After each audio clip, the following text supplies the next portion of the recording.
आखिर कैसे एक सुपरस्टार जिसके पास कभी दौलत और शोहरत की कोई कमी नहीं थी, आज दो वक्त की रोटी और काम के लिए तरस रहा है? क्या यह सिर्फ किस्मत का खेल था या फिर अपने ही अहंकार ने उसे बर्बाद कर दिया? मुंबई की वो शाम बहुत ही रंगीन थी। मौका था कपिल शर्मा की फिल्म किस किस को प्यार करूं 2 के ग्रैंड प्रीमियर का। रेड कारपेट पर सितारों का मेला लगा था। महंगी गाड़ियां रुक रही थीं। अनिल कपूर और टाइगर श्रॉफ जैसे सितारे कैमरों के सामने हाथ हिला रहे थे। हर तरफ हंसी और खुशी का माहौल था। लेकिन इसी चमक धमक के बीच एक कोने में अंधेरे में लिपटा एक चेहरा खामोश खड़ा था। न कोई डिजाइनर सूट, न कोई सुरक्षा गार्ड। बदन पर एक ढीली ढाली नीली शर्ट, सिर पर पुरानी टोपी और पैरों में घिसी हुई हवाई चप्पल। उसके चेहरे पर एक अजीब सी वीरानी थी। वहां मौजूद मीडिया वाले नए जमाने के स्टार्स के पीछे भाग रहे थे और किसी ने पलटकर उस शख्स को देखा तक नहीं। कोई पहचान नहीं पाया कि यह वो ही इंसान है जिसने कभी पूरे हिंदुस्तान को हंसना सिखाया था। आज उसे देखकर ऐसा लग रहा था मानो वो अपनी ही बर्बादी का तमाशा देखने आया हो। आखिर वो वहां क्यों खड़ा था और उसकी आंखों में वो कौन सा डर था जिसे दुनिया देख नहीं पा रही थी?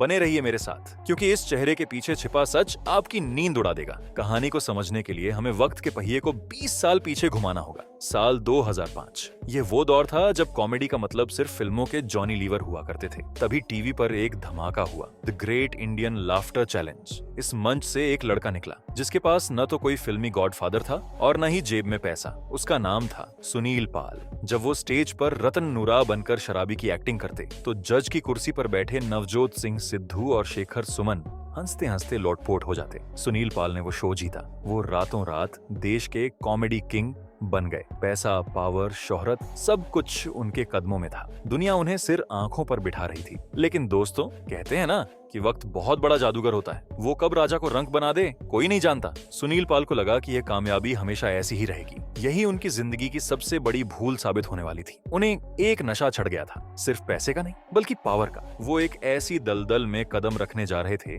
जहां बड़े बड़े धुरंधर डूब गए। उन्हें थी लगा कि वो जिस चीज को हाथ लगाएंगे वो सोना बन जाएगी। लेकिन उन्हें अंदाजा भी नहीं था कि वो अपनी ही कब्र खोद रहे हैं। वो एक ऐसा फैसला लेने वाले थे जिसने उनके हंसते खेलते करियर पर ग्रहण लगा दिया। आखिर क्या थी वो गलती और कैसे एक सही फैसले की कमी ने उनकी पूरी सल्तनत को हिलाकर रख दिया? यह मोड़ इतना खतरनाक था कि वहां से लौटने का रास्ता ही बंद हो गया। सुनील पाल को प्रोड्यूसर बनने का जुनून सवार हो गया। उन्हें लगा कि कॉमेडी करके उन्होंने जो करोड़ों कमाए हैं उन्हें फिल्मों में लगाकर वो अरबों कमा लेंगे। यह लालच उन्हें मुंबई के उस अंधेरे जाल में ले गया जहां से निकलना नामुमकिन था। साल 2010 में उन्होंने एक जुआ खेला। उन्होंने अपनी सारी जमा पूंजी लगाकर भावनाओं को समझो नाम की फिल्म बनाई। उनका कॉन्फिडेंस देखिए, उन्होंने एक ही फिल्म में 51 कॉमेडियंस को भर दिया। उन्हें लगा कि यह वर्ल्ड रिकॉर्ड उन्हें बॉक्स ऑफिस का बादशाह बना देगा। लेकिन सिनेमा गणित से नहीं, कहानी से चलता है। फिल्म रिलीज हुई और बॉक्स ऑफिस पर औंधे मुंह गिरी। पैसा पानी की तरह बह गया। लेकिन सुनील पाल का ईगो अभी भी जिंदा था। उन्होंने हार मानने के बजाय एक और फिल्म बनाई,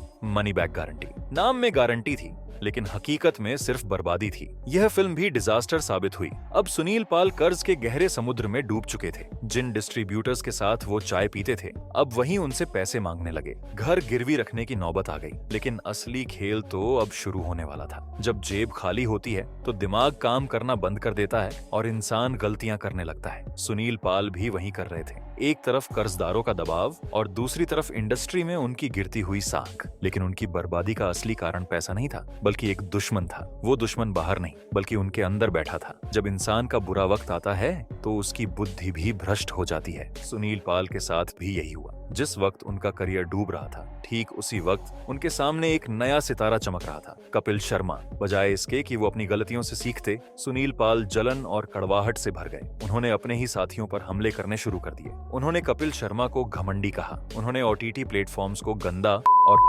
कह दिया। सुनील ग्रोवर, जो डफली का किरदार निभाकर लोगों को हंसा रहे थे, उनके बारे में सुनील पाल ने कहा कि उन्हें देखकर घिन आती है। सोचिए, जिस इंडस्ट्री ने उन्हें बनाया वो उसी को कोसने लगे। वो हर उस इंसान से नफरत करने लगे जो कामयाब हो रहा था। इस नकारात्मकता ने उन्हें इंडस्ट्री में एकदम अकेला कर दिया। बड़े बड़े एक्टर्स और प्रोड्यूसर्स ने उनसे किनारा कर लिया। उनका फोन बजना बंद हो गया। वो एक ऐसे इंसान बन गए जो वक्त के साथ बदलने को तैयार नहीं था। वो पुरानी कॉमेडी और पुराने जोक्स पर ही अड़े रहे जबकि दुनिया आगे बढ़ चुकी थी। वो सोशल मीडिया पर लोगों को ट्रोल करने लगे। लेकिन उन्हें पता नहीं था कि कुदरत उनके लिए एक और बड़ा झटका तैयार कर रही है। एक ऐसा झटका जो उनकी बची खुची इज्जत को भी मिट्टी में मिलाने वाला था। क्या था वो झटका? चलिए देखते हैं। दिसंबर 2000 2024। अचानक एक खबर ने सबको चौंका दिया। खबर आई कि सुनील पाल लापता हो गए हैं। उनकी पत्नी का रो रोकर बुरा हाल था। बताया गया कि वो हरिद्वार एक शो के लिए गए थे, लेकिन रास्ते में उनका अपहरण हो गया। 24 घंटे बाद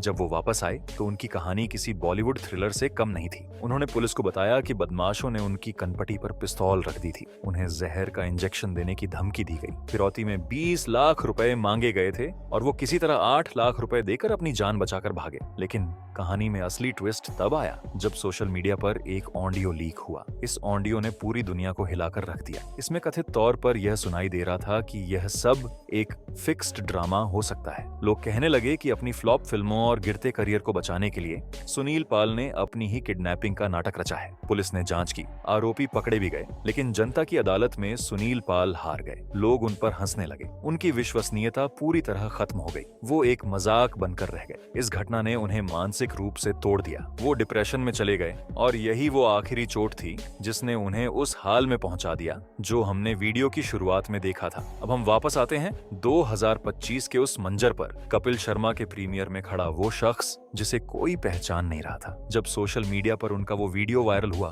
तो लोग अपनी आंखों पर भरोसा नहीं कर पाए। सुनील पाल का वजन बहुत कम हो चुका था, गाल पिचक गए थे, चेहरे पर झुर्रियां और आंखों में गहरा दर्द था। ऐसा लग रहा था कि वो किसी गंभीर बीमारी से जूझ रहे हैं। उनकी वो हवाई चप्पल और साधारण कपड़े यह चीख चीख कर बता रहे थे कि आर्थिक तंगी ने उनकी कमर तोड़ दी है। कहा जा रहा है कि काम न मिलने की वजह से वो पाई पाई को मोहताज हो गए हैं। जिस इंडस्ट्री ने उन्हें वो सिर आंखों पर बिठाया था, आज वही इंडस्ट्री उन्हें पहचानने से इनकार कर रही है। वहाँ रेड कारपेट पर खड़े होकर वो शायद किसी पुरानी उम्मीद को तलाश रहे थे। शायद वो चाहते थे कि कोई डायरेक्टर उन्हें देख ले, कोई उन्हें काम दे दे। लेकिन अफसोस, वहाँ उन्हें मिली तो सिर्फ अनदेखी। यह दृश्य हमें बताता है कि शोबिज की दुनिया कितनी मतलबी हो सकती है। यह उगते सूरज को सलाम करती है, लेकिन डूबते हुए को कोई पानी भी नहीं पूछता। सुनील पाल आज अपने कर्मों, अपनी जिद, अपने अहंकार और किस्मत की मार का नतीजा भुगत रहे हैं। वो भीड़ में थे पर अकेले थे। दोस्तों, सुनील पाल की कहानी सिर्फ एक कॉमेडियन की कहानी नहीं है। ये एक आईना है हम सबके लिए। यह कहानी हमें सिखाती है कि सफलता सिर पर नहीं चढ़नी चाहिए। यह सिखाती है कि वक्त के साथ बदलना कितना जरूरी है। अगर सुनील पाल ने अपना अहंकार छोड़कर नई चीजों को अपनाया होता,